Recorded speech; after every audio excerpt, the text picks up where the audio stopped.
देखिए आज हम लोग एनसीईआरटी चैप्टर 3 का क्वेश्चन नंबर 3.10 देखेंगे। तो 3.10 में 3 क्वेश्चन है, ए, बी और सी। तो पहले इसका हम ए देखते हैं।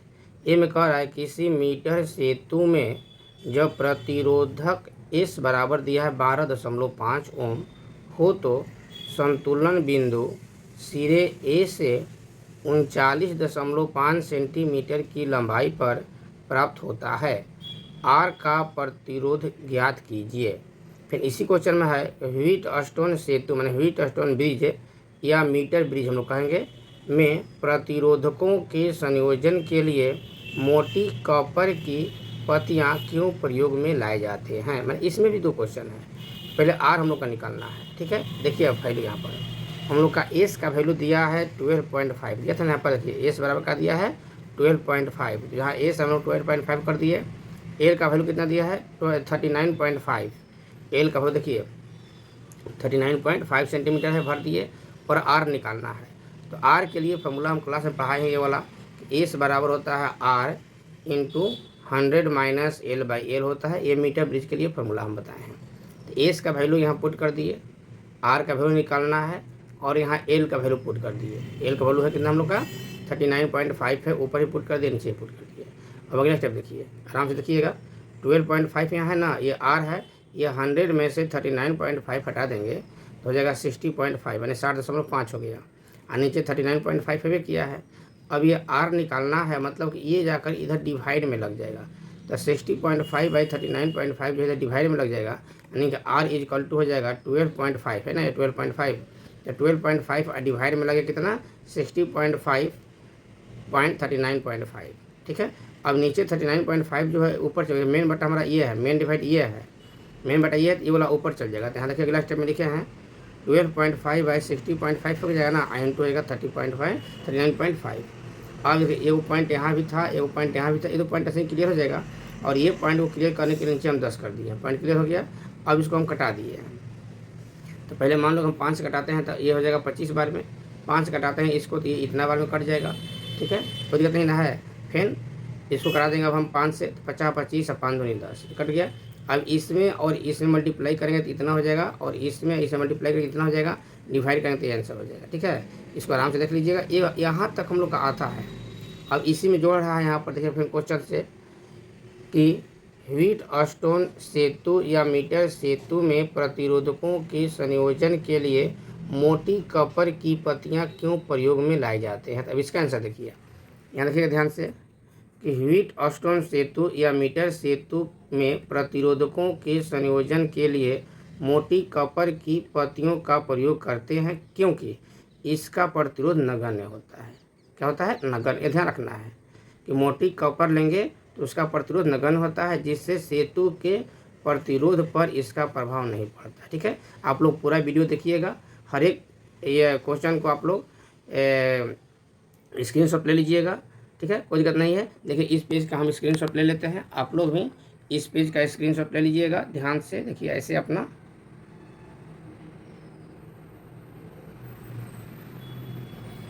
चलिए इसका स्क्रीनशॉट हम ले लिए। अब हम लोग आगे चलेंगे इसका बी नंबर पर, बी नंबर पर चलेंगे। देखिए बी में कह रहा है कि आर तथा एस को अंतर बदल कर दिया, मैंने कि आर का वैल्यू एस को कर दिया जाता है, एस का वैल्यू आर को कर दिया जाता है। तब कह रहा है कि संतुलन बिंदु मतलब एल का मान निकालना है, ठीक है। तो देखिए ना आर तथा एस को बदलने पर तो जो आर का वैल्यू था वो एस का वैल्यू हो जाएगा, और जो एस का वैल्यू था वो आर का वैल्यू हो जाएगा। तो देखिए यहाँ पर हम लोग का, देखिए यहाँ पर एस का वैल्यू कितना था 12.5, तो हो जाएगा आर का वैल्यू। यहाँ पर देखिए निकला है ना आर का वैल्यू कितने का 8.16, हो जाएगा एस का वैल्यू। तो यहाँ पर देखिए फ्रेंड ध्यान से देखिएगा एकदम आराम से। तो आर का वैल्यू कर दिए 12.5 और एस का वैल्यू कर दिए 8.16, और एल निकालना है। फिर वही फार्मूला एस इक्वल टू वही फार्मूला हो जाएगा, एल निकालना है। तो एस का वैल्यू पुट कर दिए, आर का वैल्यू पुट कर दिए। अब यहाँ मल्टीप्लाई में है, इधर आकर डिवाइड में हो गया, देख लीजिए ध्यान से। अब इसमें और इसमें डिवाइड किए तो 0.653 आ गया, ठीक है। आइए इतना जब करते हो रह गया। अब यहाँ से क्रॉस मल्टीप्लिकेशन कर देंगे, ऐसे ऐसे मल्टीप्लाई कर देंगे। तो इससे इसे मल्टीप्लाई करेंगे तो 0.653 L is equal to 100 minus L हो जाएगा। अब एल को इधर ला जाएंगे तो हम प्लस हो जाएगा यहाँ पर। अब इसमें देखिए ध्यान से देखिएगा, इसमें और इसमें मल्टीप्लाई ऐड करेंगे तो इतना हो जाएगा ऐड हम लोग का, ये 100 हो गया। तो एल इज इक्वल टू करेंगे तो इतना हो जाएगा, और इसमें इसमें डिवाइड करेंगे तो इतना हम लोग हो जाएगा, यानी कि इतना हम लोग का आंसर हो गया। ये बी नंबर हो गया। अब इसी का सी नंबर भी है, ठीक है। तब इसका सी नंबर देखिए आप लोग। देखिए बी नंबर का पहला हम स्क्रीनशॉट ले लेते हैं, तब आप लोग सी नंबर देखिएगा। आप लोग भी इसका स्क्रीनशॉट ले लीजिएगा बी नंबर का। चलिए हो गया। अब आप लोग देखिए सी नंबर में कह रहा है कि यदि सेतु के संतुलन की अवस्था में गैल्वेनोमीटर और सेतु को अंतर बदल कर दिया जाए तब क्या गैल्वेनोमीटर कोई धारा दर्शाएगा। एक क्वेश्चन हम लोग का सीखा है, ऐसा क्वेश्चन हम लोग आता है शॉर्ट में। तो 3.10 में 3 क्वेश्चन है, ए बी और सी, तो तीनों अलग अलग पूछता है। क्या देखिए आंसर लिखे हैं, यदि सेतु के संतुलन की अवस्था में गैल्वेनोमीटर और सेतु को अंतर बदल कर दिया जाए तब गैल्वेनोमीटर कोई धारा नहीं दर्शाएगा, क्योंकि दोनों समान विभव पर होते हैं, ठीक है। यानी कि गैल्वेनोमीटर और सेतु जो है दोनों समान विभव पर होता है, इसलिए उसमें धारा नहीं दर्शाएगा, ठीक है। तो हम लोग का हो गया 3.10 क्वेश्चन का ABC। इसका भी हम स्क्रीनशॉट ले लेते हैं। आप लोग भी हर एक क्वेश्चन का स्क्रीनशॉट लेकर आप लोग उसको फेयर करते चलिएगा, ठीक है। अब चलते हैं हम लोग आगे। देखिए एक क्वेश्चन हम लोग का 3.11 है। कह रहा है कि 8 वोल्ट विद्युत वाहक बल की एक संचायक बैटरी, यानी कि बैटरी जो है उसका विद्युत वाहक बल है 8 वोल्ट, जिसका आंतरिक प्रतिरोध है 0.5 ओम, को श्रेणी क्रम में 15.5 ओम के प्रतिरोध का उपयोग करके 120 वोल्ट से DC स्रोत द्वारा ऊर्जा चार्ज किया जाता है। यानी कि 15.5 जो है बाह्य प्रतिरोध मतलब आर का वैल्यू है, सप्लाई दे रहा है 120 वोल्ट, ऐसे चार्ज कर रहा है। तो चार्ज कर रहा है तो जो सेल है वो 8 वोल्ट ले रहा है, तो 120 में से 8 हम लोग माइनस कर देंगे। अब कह रहा है चार्ज होते समय बैटरी की टर्मिनल वोल्टता क्या है। अब फिर कह रहा है चार्जकारी परिपथ में प्रतिरोधों को श्रेणी क्रम में संबंध करने का क्या उद्देश्य है। अब यहाँ देखिए, ठीक है ना, ध्यान से देखिएगा। ई बराबर दिया है विद्युत वाहक बल का मान 8 वोल्ट, आंतरिक प्रतिरोध स्मॉल आर है 0.5 एम्पियर, बाह्य प्रतिरोध कैपिटल आर है 15.5 ओम, और वोल्ट सप्लाई है 120 वोल्ट। तो हम लोग कुल विद्युत वाहक बल निकाल देंगे। 120 में से जो सेल ले रहा है 8 वोल्ट वो माइनस कर देंगे, तो 112 हो गया हम लोग का कुल वोल्ट। कुल प्रतिरोध capital R plus small R कर देंगे, तो 15.5 में 5.5 जोड़ देंगे तो 16 हो जाएगा। अब धारा निकालने के लिए कुल विद्युत वाहक बल बटा कुल प्रतिरोध होता है ना, तो धारा को आई मानते हैं, 112 बटा 16 हो गया, कट के 7 हो जाएगा, ठीक है। अब टर्मिनल वोल्टता निकालना तो V बराबर होता है E प्लस IR। ई का मान हो गया 8, आई का मान 7 दिया है, आर का मान 0.5 है, तो दोनों मल्टीप्लाई करेंगे 3.5 हो जाएगा, ऐड करेंगे तो 11.5 हो जाएगा, ठीक है।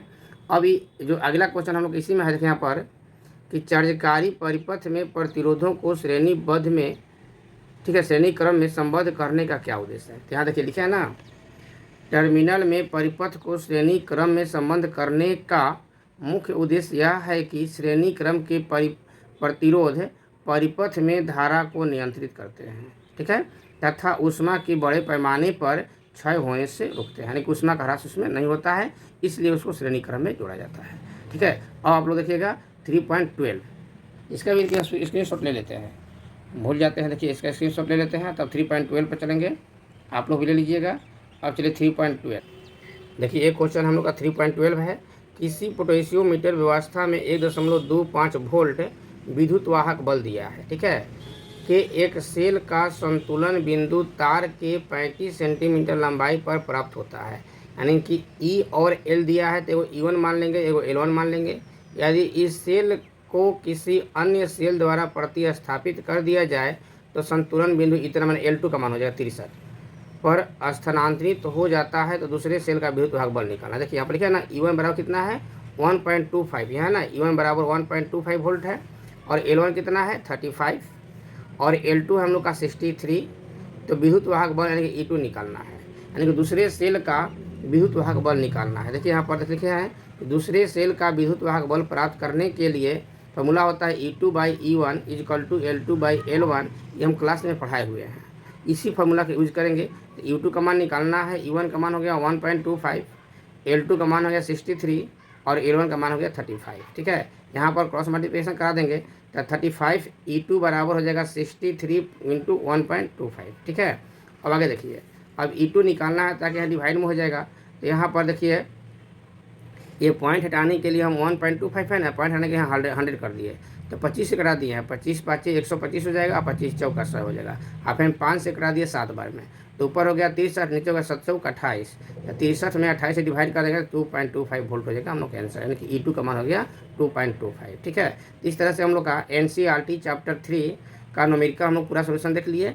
अब आगे फिर हम लोग पढ़ेंगे तो चैप्टर 4, 5 हर एक चैप्टर का हम वीडियो डालते जाएंगे, आप लोग ध्यान से देखिएगा और लाइक सब्सक्राइब कीजिएगा। ठीक है, शेयर कीजिएगा और अच्छा लगे तो लाइक कीजिएगा अच्छा से, और जहाँ पर दिक्कत हो कमेंट में पूछिएगा। और देखिए इसका भी हम स्क्रीनशॉट ले लेते हैं, आप लोग भी हर एक स्क्रीनशॉट लेकर उसको शेयर कर लीजिएगा। चलिए धन्यवाद।